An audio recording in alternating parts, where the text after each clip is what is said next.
Hey everybody, this is Dave Blair from the SimPit Crew channel, and wanted to give everyone an update of what I've been doing and where I've been at. I haven't really been participating in the Assetto Corsa races lately because I've been concentrating on iRacing. So I want to talk about iRacing for a little bit. This was a race that I did last night, April 11th, 2019. And it's in the Radical SR8 at the Canadian Tire Motorsport Park. Anyway, I qualified in 4th, and I ended up finishing in 3rd. So basically, you can see the two guys out in front of me right now. That's the way we stayed for the entire race. And there was pretty much mayhem behind me. The guy in 4th, he was catching me. He got up, I think, about 2 seconds behind me, and then he took himself out, so I didn't really have anything to worry about for the rest of the race. So yeah, I qualified in 4th, and I think there were 9 people in this race altogether. 9. So wasn't too bad. Anyway, I want to talk about iRacing for a little bit.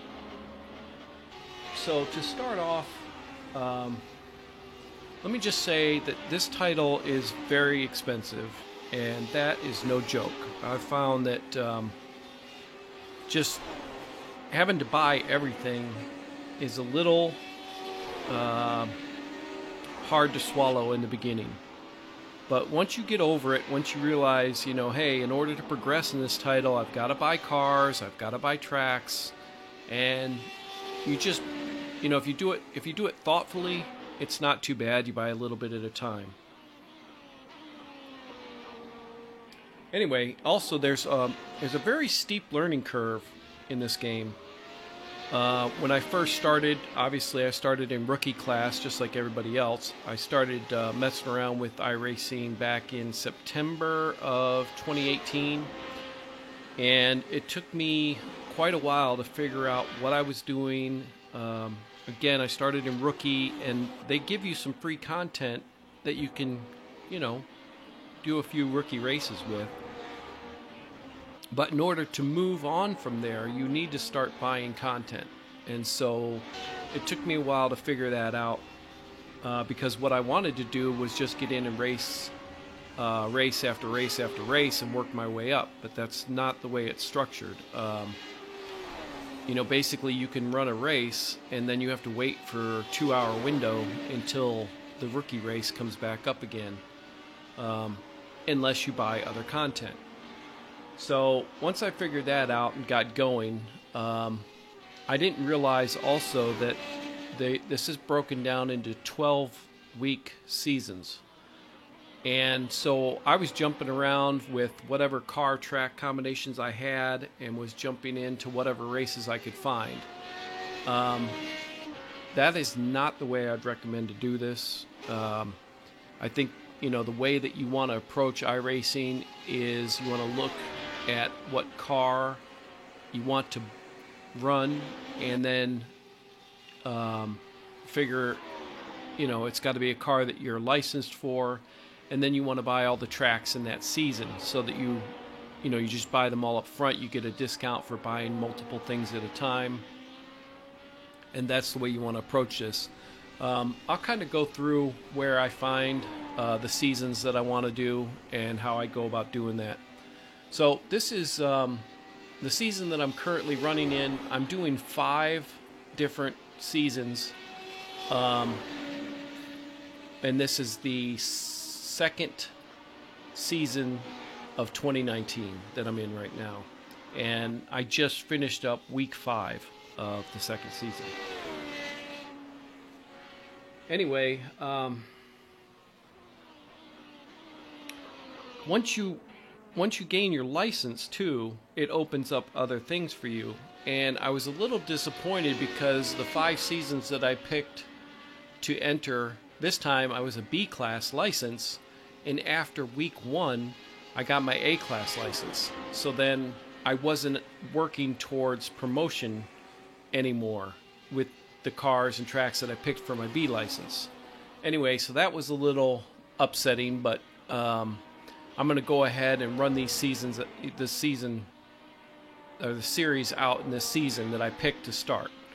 And then on the next season, I will, since I have an A-class license now, I'll probably pick some A-class type racing.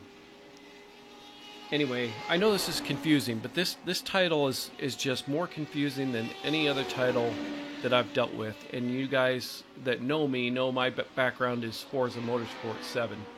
Or Forza Motorsport, Forza Horizon. I come from the Xbox world where things are just a lot simpler. I got into Assetto Corsa and the sim racing system. Races there, and I really like that. iRacing is really comparable to the sim racing system in Assetto Corsa. The difference being Assetto Corsa has a 6-week season instead of a 12-week season. But anyway, you do get, you can level up your rating in the sim racing system also, just like you can in iRacing. Anyway, so let's jump out of this replay, because again, this was, I don't know, I think it was 25 laps, but it's pretty much me running by myself. I could not keep up with the guy in first and second. They were pulling away from me, I don't know, probably a second or two a lap. Here's where I started feeling a little pressure from the guy behind me. You can see him coming up in the white car. And again, he got within about 2 seconds of me. And then thankfully he took himself out, because I was really starting to watch my rear view mirror. Anyway, yep, you can see him right there. And then this is lap 13. He's no longer there, so he's already gone. So I think he took himself out in lap 12. Anyway, so let's jump out of here. And, oh, this setup sync is also a good thing too. I get a lot of my tunes from there. And let me pull up this one. Okay, so this is where I started, and again, if you select up here, you see where you have the rookie, D class, C class, B class, and you can uncheck these. And you want to start, if you're a rookie, you start in rookie. If you want to work on your road, you would then click the road. Then you'd click this meets MPR, and that's for promotion. I hide ineligible, and I only want the official. Those are the ones I'm looking for. But since I have an A-class in my road license now, I can go ahead and click all these. So A-class and below, I can race in any of those. But if I click meets MPR and I click save, these are the only two that are going to allow me to advance. So if I look for iRacing Grand Prix Series, and I come up here to iRacing Grand Prix Series,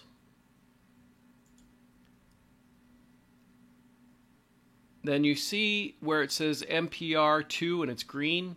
That means that you will be working toward your next license.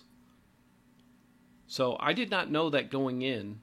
And I'll show you the other ones that I race. But if I want to do this one, which I'll probably do next season, I'll have to buy that car. So the other thing too is if I go to schedule,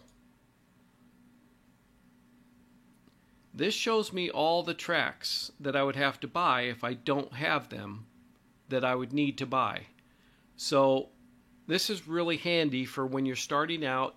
You pick the series that you want. If you have to buy the car, you buy the car. And then you want to pull up the schedule and you want to buy all the tracks that you have missing. Now, I believe I have all these because it should show if I'm missing it over here on the right hand side. So again, I had a B-class license when I started here. Oh, I am doing one oval. I'm doing the NASCAR iRacing National Series, which I have a D-class. if you look up here at the top, it says a D 3.77. And so by me racing in this series, this will promote my license hopefully up to a C class. And so this is the only oval that I'm running right now. And I needed, I think this was a D class. You had to have a D class license to get in this one. It means it has fixed setups up here. And then if I look at the schedule, I had to buy a bunch of these tracks. I didn't have a couple of them. So, and again, if you buy them, I think it's 3 at a time, you get a discount. So I bought all the tracks that I needed to compete in this session. And then if I look at the stats here, this will show where I'm at in my season. So here you can see that it's the iRacing National Series, all the weeks. I'm in Division 5, and I am currently 3rd in points with a Class D license here. So I've done 5 weeks. I've had 8 starts. So I've done a couple extras. This is the one thing I kind of don't like about this. I wish it would only give you one race, take it or leave it. But apparently, from what I've heard, is you can do up to 4 races and it'll take your best for that week. If you do any more than 4, if you do 5 or 6, it will average your points. So I believe that's how it works. Don't quote me on that, but that's what I'm going with. Anyway, so again, I've had some pretty good races here. Top 5s, I've had 2 out of the 8 starts that I've had. Average starting place is 10th. Average finishing place is 10th. I am not an oval fan. I don't watch NASCAR. I find it to be pretty boring to watch, but it is so much fun to do. I just cannot stress how much I dislike NASCAR, but I have so much enjoyment from racing in these races. It's weird. I don't know what it is about it, but I finally understand the appeal of NASCAR. But I am more of a road fan, so I'm doing 1 oval and I'm doing 4 road courses. So I'm doing the Advanced Mazda Cup because that's the one that Devin Booth does. That's also on the SimPit Crew channel. And so here's my car, and then if I look at the stats here, and again, I bought all the tracks that I needed to compete in this series, and again, I'm an A-class license, so it doesn't show that I'm getting any promotion from racing in this series. But here I'm number 2 in this series. I've done 5 weeks so far, and you can see that I have a Class A license. So this series is actually going pretty well for me. The next series I'm in, it would be the, let me see. I'm doing the Spec Ford Racer Challenge. And if I look at the stats on that one, I'm sitting in the number 1 spot after 5 weeks. I've had 6 starts, 2 top 5 finishes, so this one is actually doing really well for me in the Spec Racer Ford. Okay, the other one I'm doing is the Radical, which I just showed you a clip of my last race where I came in 3rd. I go to stats on that one. And again, I didn't know where to find all this information, but here you can see I'm sitting number 1 in that one also after 5 weeks. Really enjoying the Radical series and the Advanced Mazda. Now this last Monday, I actually got to race with Devin Booth, which is also on the SimPit Crew channel, and that was a lot of fun. And then the other one that I'm doing, this one's kind of a stretch for me, but I wanted to jump into this GT Sprint Series. Now, I'm running the Ferrari 488. I did not buy any of these other cars, but the majority of the people are running this Mercedes, which apparently is a lot more stable. Um, I have been struggling with this Ferrari, I got to tell you. Also, the competition in this GT Sprint series is really good. So if I look here, I'm not even in the top 25. I go over here, and there I am, number 49. I've done 5 weeks in here. I've had 6 starts, but you can see I've not had any wins or any top 5s. My average starting position is 15, and my average finishing is 15. Again, I'm finding it. I don't know if I need to change car. Again, most people are running the Mercedes, but I'm really finding this Ferrari is not keeping up with the crowd, obviously. So anyway, I just thought I'd show, again, how to go about finding the information, because when I first started here, I was like, I don't know where to go. I don't know what to do. I was totally lost. I'm trying to find a series where I don't own all the tracks. So let's go with this Pickup Cup. And let's see if I pull up that schedule. Where does it show? Do I own all these tracks?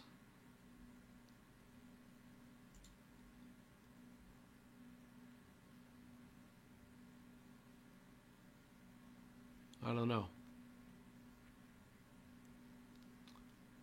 It's hard to say. But you can go. Let's see. If I wanted to buy a track, I can go to account and I can go to my tracks, and then I can click buy tracks right here, and this will show me all the ones I don't have. So again, if I'm running at Dover and I don't have that one, I'd have to buy that one. So again, this is a lot of tracks I don't own. They're pretty expensive, almost $15 or $12 per track. Although they do have multiple layouts in some of these, but that kind of gives you an idea. I have not done any dirt or any of the dirt stuff yet.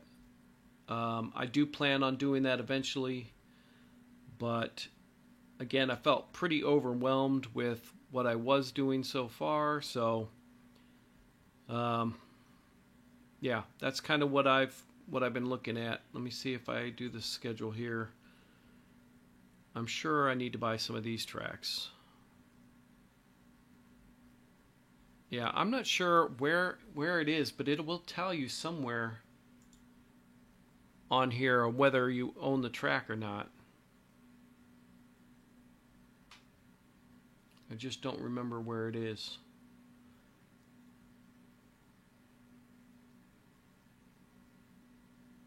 But anyway, I'm still trying to learn this thing, and it is I find this very difficult to navigate.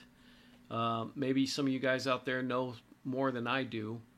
But yeah, mostly I just go to this official race guide. I click oval, road, and then I unclick this meets NPR, and then this gives me, so if I wanted to do this Global Mazda at 10 o'clock, I could just click the steering wheel, or I can come down and do this, you got to find it first. Dirt oval, okay. Global Mazda is in here somewhere. Okay, you can click on that. So again, I could either click the steering wheel to start it, or wait for this to jump over here. You can also click this bar up here to start it, and I can do a race. There's 11 people signed up. No qualifying sessions. If I wanted to do a time trial, I could click that. So if this was a green banner, you can do time trials to help get your rating up. But anyway, yeah, that's just I just kind of wanted to cover some iRacing stuff and let you guys know what I've been doing. again, I've been pretty busy with the iRacing, 5 different series. I will also say, let's see,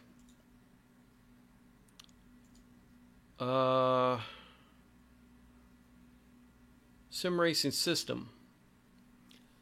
Now, I really enjoy Sim Racing System, and if I go in here to standings, I am taking part in the Sim Racing Paddock races, which are,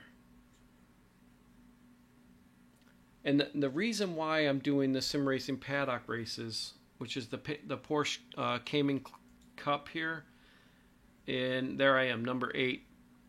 So we've done 1 week already, and this is a 6-week season that ends in Red Bull Ring. The reason I'm doing the races with the Sim Racing Paddock instead of the Sim Pit is because these are 20-minute races. It's only once a week, whereas the Sim Pit has a race every Thursday and Friday night for an hour, plus 20 minutes of qualifying. So, it's an hour and a half each night. I think it's a little excessive, but I don't want to stop doing the Assetto Corsa races. So I try to enter, at least one series per 6 weeks. So between the Assetto Corsa and also there's a new season starting, I think next week. Let's see, in the in Race Room. So yeah, you see here the Race Room. Okay, after 421, there's going to be a new season starting. So, yeah, 422. So, about a week and a half away, there'll be a new season in Race Room starting up again. And depending on what car it is, I'll probably do the Sim Pit in the Race Room, which right now is running the F4s right here. So this usually runs on a Saturday for me, and I really enjoy Race Room, but the competition's pretty tough on a Saturday morning. It's mostly Europeans and a lot of guys from Spain and Germany that are really fast. So if you want to get into Race Room, it's a little tricky to launch, but it's pretty good. I made that video about Race Room. If you just go online and jump into a general hopper, it's usually not much competition, and I mean it's okay racing. It's fun, but if you want the real deal, you should go through Sim Racing System because these guys take it seriously, and there's a really good challenge there. And then one other thing, while I'm here, I would like to just shout out to the Sim Pit. Sean Sebring has been posting and hosting the Sim Pit. Let's see, they're running the Praga right now, which they just started a new season yesterday. I'm trying to see, where is it? I don't know, I'd have to go up here to race, I guess.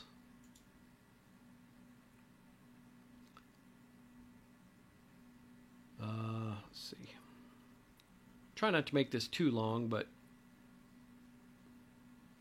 there's the Sim Racing Paddock one that I'm in, and right here is the Praga R. This is the Sim Pit race right here. I have raced the Praga R in. We did that one with the Sim Racing Paddock, which is William Marsh. But just a quick shout out. Sean Sebring's doing a great job. A lot of interesting tracks and car combinations. So he deserves props for, setting up the races with Henrique in Sim Racing System.